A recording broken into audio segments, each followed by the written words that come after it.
Can you imagine a world without the iPhone, without Coca-Cola, or without Hollywood? What about a world without Wall Street?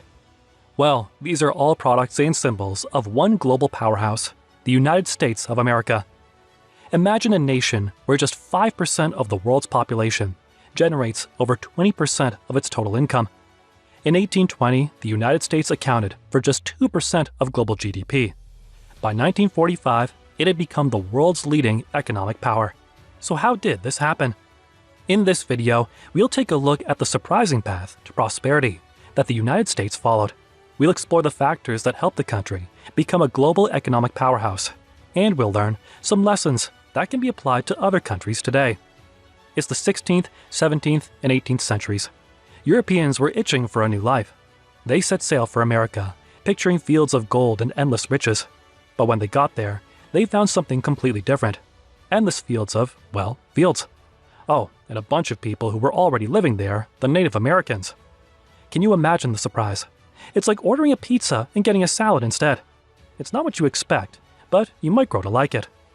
The first Europeans to touch down were the Vikings. But they went home and said, "Guys, we found a new place." Everyone was too busy farming and said, "Cool story, bro. Now pass the potatoes." Eventually, though, Christopher Columbus sails over, thinking he's at India, and declares, "Guys, we found a shortcut to India." Nope, welcome to America, Chris. Imagine telling your buddies you were going to the local store, but ended up at Disneyland instead. Quite the detour, huh? So the Europeans are all excited. Gold, glory, a chance to start over. Everyone jumps on a ship and heads over. But there's no gold. There's no glory. Dreams start falling apart like a cheap suit in the rain. But the adventurous lot, who stayed, eventually made something of it. They planted the first dot on the map of the future of the United States. Jamestown, Virginia. Not quite the gold they dreamed of, but hey, real estate is the new gold, right? Some of the early settlers were running from religious persecution, while others were just trying to make a buck or two. But the New World had its charm. People liked it better than England. They farmed, traded, and built stuff. Life was good. Then, England started to act like a party pooper. Tax this, tax that. The colonies got fed up and did what any respectable people would do. When they couldn't agree on taxes, they started a revolution. 8 years later, the United States of America was born. Take that, taxes. The new country created the Constitution, a kind of instruction manual for how to run a country. It was like a group project, where everyone had different ideas, but somehow they made it work. Then along came Alexander Hamilton. He was all about shipping, manufacturing, and banking. He wanted the government to put a finger in every pie, support new industries, and slap tariffs on foreign goods. Some folks didn't like it. They were scared it favored the rich. Hamilton's political enemy, Thomas Jefferson, was all for the small farmers and wanted a more rural, simple life. And so the economy, just like a TV soap opera, had its twists and turns, dramas and disputes, but always kept going.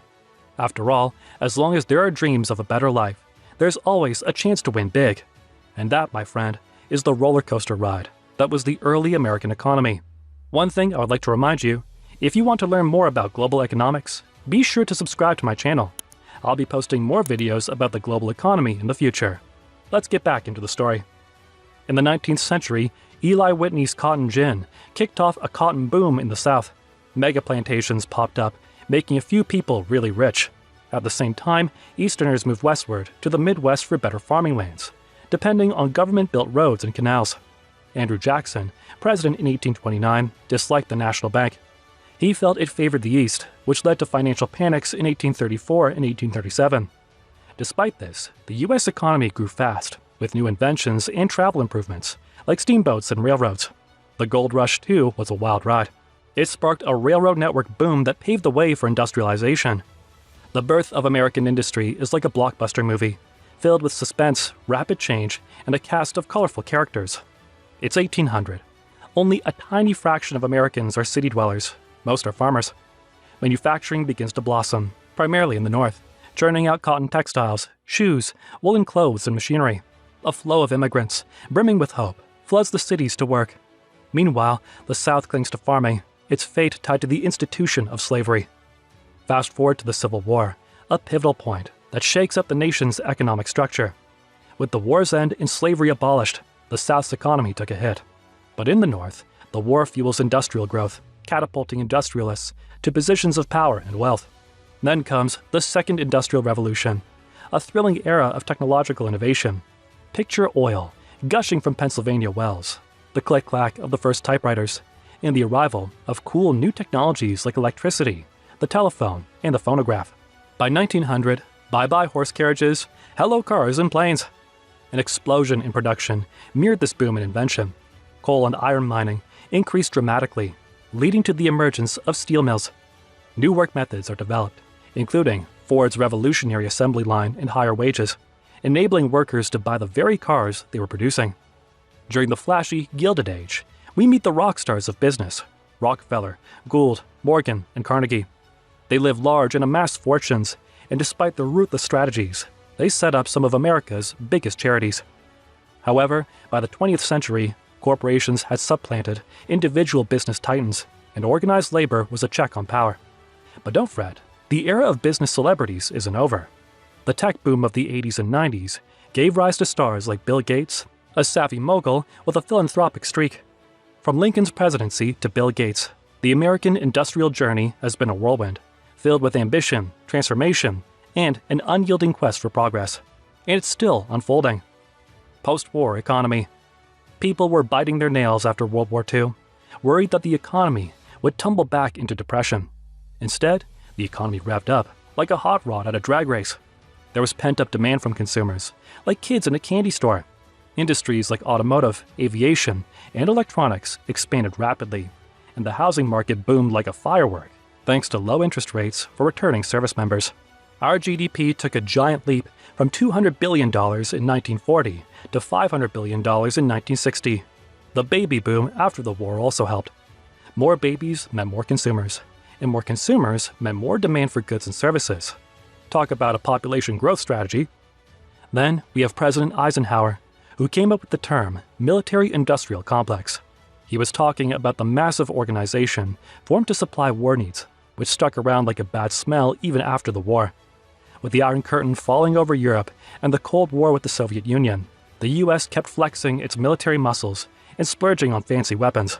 The government was like a cool older sibling, stating in the Employment Act of 1946 that its job was to promote maximum employment, production, and purchasing power.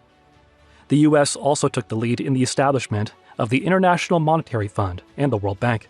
In the business world, big conglomerates were forming like schoolyard cliques. The International Telephone and Telegraph Company bought businesses like Sheraton Hotels and Avis Rent-A-Car. In the 1950s, there was a big shuffle in the job market. The service sector was growing faster than a teenager in a growth spurt, employing more people than manufacturing.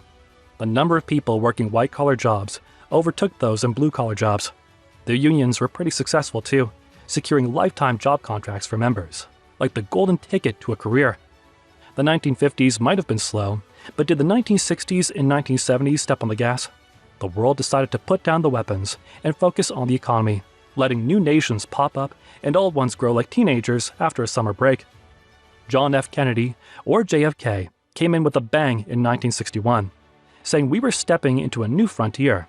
He pushed for tax cuts, healthcare, and education. Not everything worked out, but hey, we got the Peace Corps and a big boost for NASA out of it. JFK was shooting for the stars, literally. Then, we landed on the moon in 1969, finally beating the Soviets at their own space race game. After JFK's sad passing, Lyndon B. Johnson, or LBJ, stepped up to the plate. He went all in on creating a great society with more prosperity for everyone. We got Medicare, food stamps, and loads of education funding, which meant a bigger bill for Uncle Sam. Johnson also turned a small military operation in Vietnam into a gigantic money-eating monster.